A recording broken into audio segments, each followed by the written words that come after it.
ये देवगिरी पर्वत है और देवगिरी पर्वत की बीच में शिवलिंग है नीचे, और ये सरोवर है।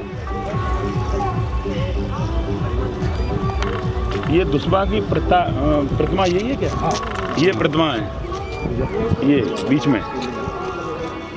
वहाँ से शिवलिंग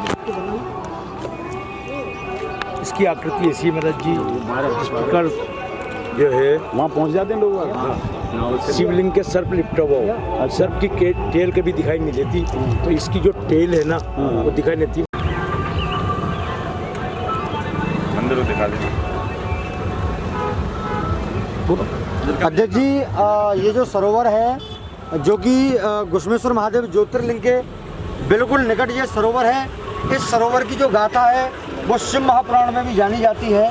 तो आप इस सरोवर के बारे में भक्तों के लिए क्या विशेषताएं, क्या है सरोवर का रहस्य और इस सरोवर में क्या हुआ था, ये समस्त जानकारी आप भक्तों के लिए प्रदान करें, ऐसा मैं आपसे निवेदन करता हूँ। शिव पुराण के कोटि रुद्र संख्या अध्याय 32-33 में घुश्मेश्वर महात्म्य में संपूर्ण जानकारी हमें मिलती है।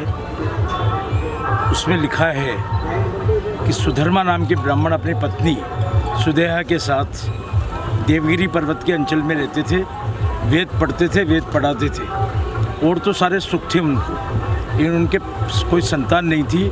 इससे पड़ोस की महिलाएं उनकी पत्नी सुदेहा जी को ताना दिया करती थी।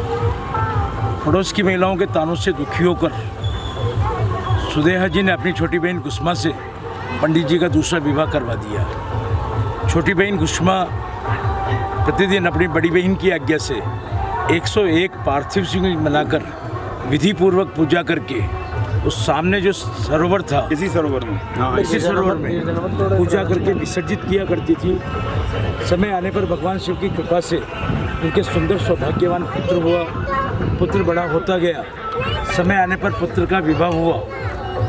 पुत्र का विवाह होने के बाद में बड़ी बहन के मन में सोतियाडा उत्पन्न हुआ और वो मन ही मन बहुत व्यग्र रहने लगी।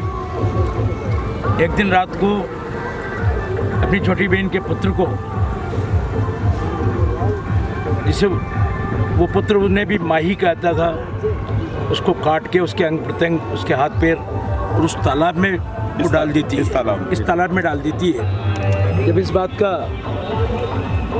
पता सुदेहा घुश्मा के पुत्र को चलता है, पत्नी को, धर्म पत्नी को, तो वो विलाप करती हुई आती है और अपने सास माँ को कहती है, जो उस समय पे शिवालय सरोवर पर 101 पार्थिव शिवलिंगों का विधिपूर्वक पूजन करके विसर्जित करने की होती है, कि सास माँ, आपका पुत्र अपनी सैया पर नहीं है, वहाँ पर कुछ रक्त रंजित मांस के टुकड़े पड़े हुए हैं। तो घुश्मा कहती है, ये शिव सर्व कल्याणकारी है, यही देने वाला और यही लेने वाला है।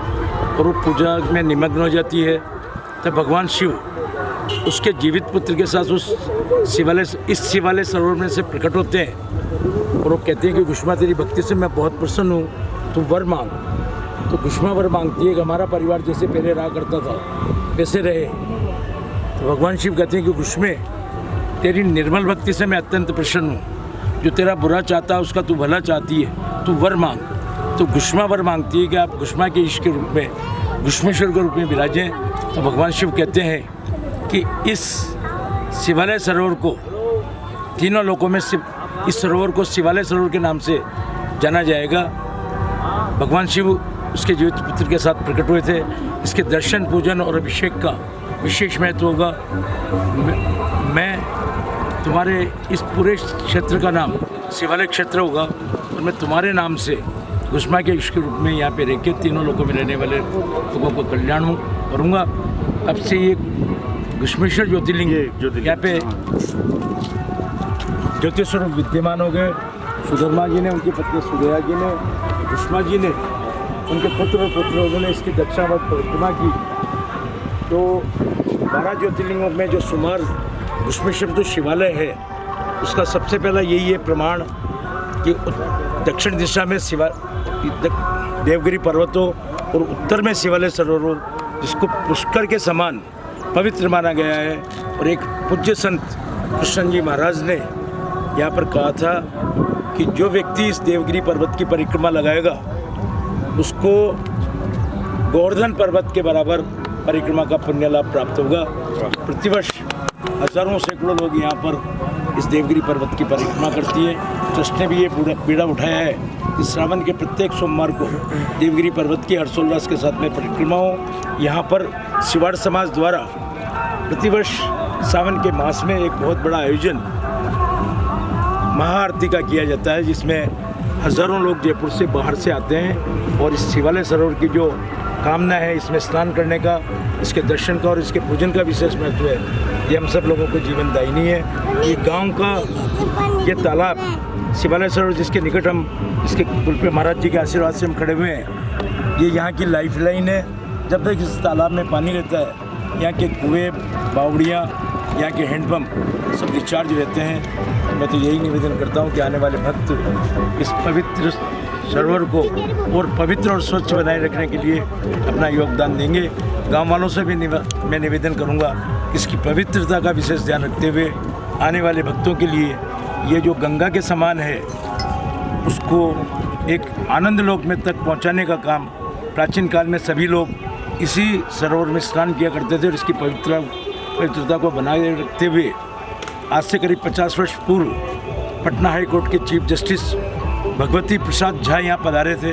सपत्नीक उन्होंने इसमें स्नान किया और गीले कपड़ों से बस अपने माथे पे कलश उठ के दोनों पति पत्नी और उन्हें जाके शिव जी का अभिषेक किया। तो हज़ारों वर्षों से जब से मंदिर है शिवालय सरोवर का विशेष महत्व है और इसके दर्शन पूजन और अभिषेक का विशेष महत्व है।